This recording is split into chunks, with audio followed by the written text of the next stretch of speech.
Welcome back to Yang Daily. I'll be your host, Alex Cheney, bringing you all the Yang news you need to live your life right. Another long episode today, more to come that I couldn't fit in without making it too long.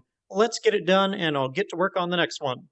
Shout out to our Tier 3 patrons, Peter Park, Shay Meehan, and Nathan Stankowski, as well as all our other patrons. You keep us all informed and engaged. If anyone out there wants to join these advocates of humanity first and independent journalism, head on over to patreon.com/YangDaily. It would only take a couple of bucks a month from each listener to keep this podcast and community going and growing into the future. Also, 300th episode. Holy cow. It's been a long time since I had a paycheck. Seriously though, thank you all for being along for the ride. It's awesome that we've made this a thing for so long, and I very much hope that we will continue it into the future. Now on to the news. In our first episode of Insurrection Update, MAGA protesters continue to harry government buildings around the country. Several were evacuated in an abundance of caution after what happened at the Capitol. My own governor's residence was invaded when some Trump supporters broke through the gate. They were rounded up and thrown out, but not arrested. They were also overheard chanting that Pence is a traitor and chased off a Fox News crew. No one but Trump is radical enough for them anymore. A mob of Trump supporters outside the Ohio State House were also caught on video viciously beating a counter-protester on the ground. D.C. police have reported that Officer Brian Sicknick, who was hit in the head with a fire extinguisher during the Capitol riot, died Thursday, bringing the death total to 5. D.C. police have reported 56 officers injured, with 2 hospitalized. So far, at least 55 people have been charged with crimes in relation to the Capitol riot, with some sources reporting as many as 90 total arrests. Only one of them live in D.C. One man was arrested near the Capitol with a semi-automatic rifle and 11 Molotov cocktails. Another was charged with possession of a 9mm handgun, multiple clips of ammo, and a gas mask. A total of 6 firearms have been recovered. Most of the charges have been for unlawful entry, others for assault. Participants could be charged with the damaging of federal property, vandalism, use of explosives, crossing state lines to commit a crime, sedition, and insurrection. The latter carries a sentence of as much as 20 years, but would require proving intent to disrupt or overthrow the government. More charges are expected in coming weeks. Trump's actions ahead of the riot may be investigated by federal prosecutors. Asked whether the attorney's office would examine Trump's role in inciting the riot, Michael Sherwin, acting U.S. attorney in D.C., said that all actors are being looked at. Quote, anyone that had a role and the evidence fits the elements of a crime, they're going to be charged. All charges are on the table, including insurrection and rioting. We're not going to keep anything out of our arsenal, end quote. Trump should probably just let Pence take over so Pence can pardon him now. Transportation Secretary Elaine Chao, who also happens to be McConnell's wife, and Education Secretary Betsy DeVos have resigned. In her resignation letter, DeVos said of Trump, quote, there is no mistaking the impact your rhetoric had on the situation, and it is the inflection point for me, end quote. Why do I suddenly have the image of rats fleeing a sinking ship?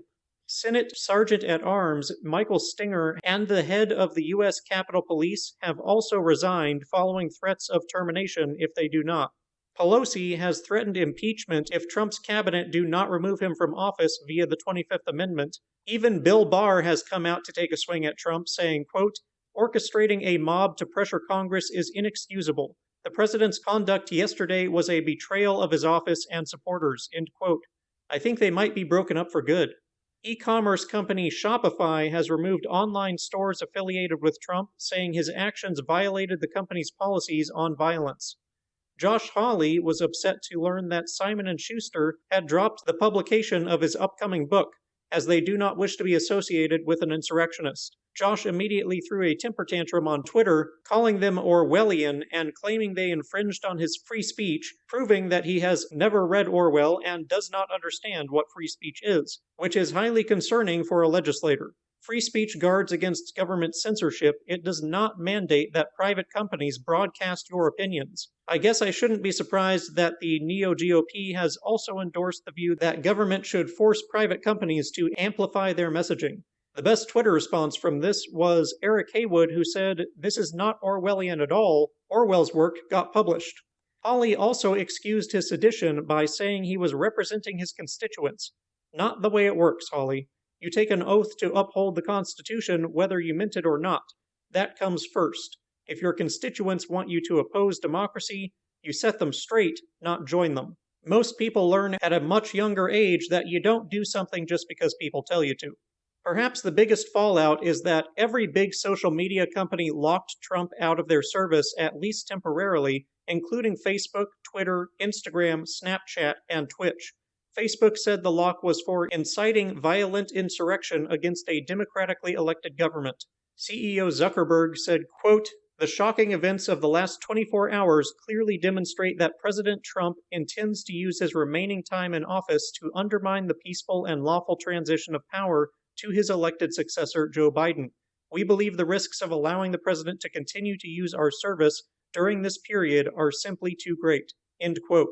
He added that the ban will remain at least through the end of Trump's presidential term. All of the companies have threatened permanent bans if Trump continues violating their terms, which we know he will, as he has no self-control and has been getting away with this for years. Twitter's 12-hour ban has been lifted following Trump obeying instructions to delete his tweets that somewhat condoned the attack and repeated the election fraud conspiracies which incited it. He also posted a sort of concession video, which we'll go over in a minute. Twitter said they are continuing to, quote, "evaluate the situation in real time, including examining activity on the ground and statements made off Twitter," end quote. YouTube has said that any channel that posts videos with false claims about the election results will be temporarily restricted from uploading or live streaming. To be clear, none of these sites banned Trump during the months that he was spreading the COVID conspiracies and misinformation that have led to tens of thousands of deaths, or the years that he spread election fraud conspiracies which led directly to the insurrection at the Capitol. What Trump was saying that day was no different than what he had been saying every other day. It was all toxic propagandist lies that built up to the event, and it is shameful that if these companies believe silencing him to be the right move, that they waited for this to happen first. I probably would have stopped at the COVID thing. What surprises me is that Facebook has taken a stricter response than Twitter, as it has historically been the opposite. It's great that this may help break up the deadly conspiracy echo chamber in Facebook, which has been the primary source, as disaffected users abandon Facebook for other services.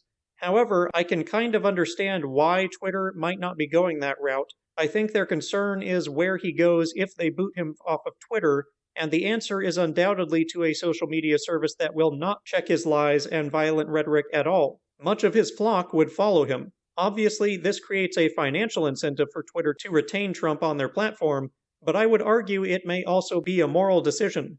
To understand what I mean, imagine Trump and his cult move to Parler. I'll give you some examples tomorrow of what goes on there. Nearly live update, Twitter just made their ban of Trump permanent. So, we'll see how that goes.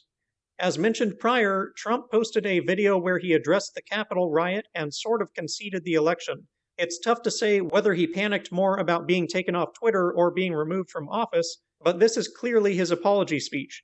In it, he reverses course 180 degrees from his earlier messages to the rioters, switching from, "You're all special snowflakes and we love you," to, "You are criminals and you will pay." He also lied about having sent the National Guard and had the gall to call himself the law and order president again. That slogan needs to forever be attached to the image of the bare-chested nutjob posing at the speaker's seat in the Senate chambers. That will be Trump's law and order legacy. The important part is that he said he is now committed to a smooth transition of power and more or less implied that he's done trying to challenge the election results. It was extremely conciliatory and could not have been more different from the lunatic ravings that have preceded it for months. It's been discovered that GOP lawmaker Derek Evans, one of the crop of conspiracy theory loyalists who won office by worshiping Trump, participated in the riot at the Capitol. How'd they catch him, you ask? It wasn't hard. He live-streamed himself breaking into the Capitol with other rioters. The genius even helpfully identifies himself by shouting, "Derek Evans is in the Capitol," and showing his face several times. Wow. Real intelligent types running under Trump's wing, I see. Evans admitted to being there, can't very well deny it after all, and tried to excuse his criminal activity by saying he was an independent journalist. He probably has not put together yet that that does not excuse breaking and entering. He ran as a Republican but rails against the establishment, instead identifying as a member of the Patriot movement. That'll go great with his imprisonment for insurrection. Very patriotic. Those like him have been elected across the U.S. to school boards, state legislatures, and even U.S. Congress, where they have helped Trump spread the very lies that led to the riot and so many COVID deaths. Evans appears to be quite the mirror image of his master, which is to say he's an unrepentant dick. He garnered a following by harassing people at abortion clinics. One woman filed a restraining order against him, which he reportedly violated several times. Evans helped organize 2 charter buses full of Trump supporters to D.C. as part of a Stop the Steal coalition. On his live stream, when one Trumper implied that Pelosi would be murdered by the mob if she passed by them, Evans agreed. These are the people being elected to lead our nation by the MAGA and conspiracy crowd. He was charged today with illegal entry. I'm not sure what this means for his career. I very much hope it's over. In light of all this, it should come as no surprise that Yang tweeted a thread that makes clear he's focusing heavily on reforming the news economy. He tweeted, quote, "There are 3 problems with our media that are fueling polarization. 1. The closing of 2,000 local papers, which are typically not very partisan. 2. Cable news maximizing audience share by adopting political stances. And 3. Social media's supercharging of conspiracy theories." End quote. He went on to advocate for the Local Journalism Sustainability Act to be passed immediately by Congress, reviving the fairness doctrine for cable news, which we talked about some time back, data rights across the country, ad-free versions of every social media platform, an amendment to Section 230 to exclude content amplified by algorithms, and support for those whose work tries to elevate and inform rather than divide and denigrate. He says that tech, government, media, and NGOs need to collaborate on this to support fact-based journalism. I pretty much agree with all of that. Obviously, we've talked a lot about the need to modify the incentives of news sources and media platforms away from getting views and toward objective and responsible journalism, as well as a lot of these specific solutions. The one that sticks out to me is modifying Section 230 to exclude algorithms. What he seems to be suggesting is that platforms be held responsible for the content that their algorithms choose to share and amplify. In other words, if you're posting dangerous conspiracy theories on Twitter, they're not necessarily liable for that, but if Twitter promotes that content, then they can be sued for that. I wonder if that extends to stuff like notifications. I would think the goal would be that if you're posting toxic stuff that could harm people, the platform is liable for anything beyond direct messages or someone seeking out that content by visiting the person's feed or whatever.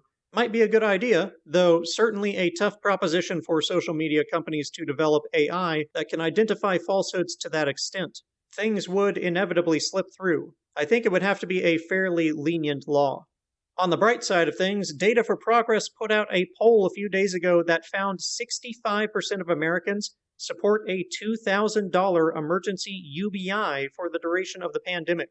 Not just a one-time check, mind you, but monthly checks of $2,000, a real UBI and a big one. Public opinion on UBI is marching full steam ahead. Also, 62% blame the GOP for failure of the $2,000 checks passing, and 47% blame McConnell. Now that should definitely be 100%, but hey, it was enough to flip Georgia. Finally, Income Movement has a group phone banking session to call Congress for recurring checks in the next stimulus on Monday, January 11th, 3 p.m. Eastern. Sign up below. It's always more fun as a group, and teamwork makes the dream work, baby. They also have a new template letter to send to your congresspeople for recurring cash stimulus. We need to make sure that legislators know unconditional cash is the winning policy, as proven by it flipping the unwinnable Georgia for Democrats. You can send a letter every day. It only takes a few seconds. Follow the link below and send yours now. And that'll do it for today's Yang Daily. Bookmark and share Yang's media thread and the $2,000 EUBI poll. Share and participate in the UBI phone banking session and letter. Flood Congress with calls, tweets, faxes, and letters using the Resist Bot or Income Movement Easy Contacts below. If you need help, consult Humanity Forward, the Income Movement Aid Database, the Mission Asset Fund, United Way, or the H3 podcast thread. And don't forget to Yang Daily.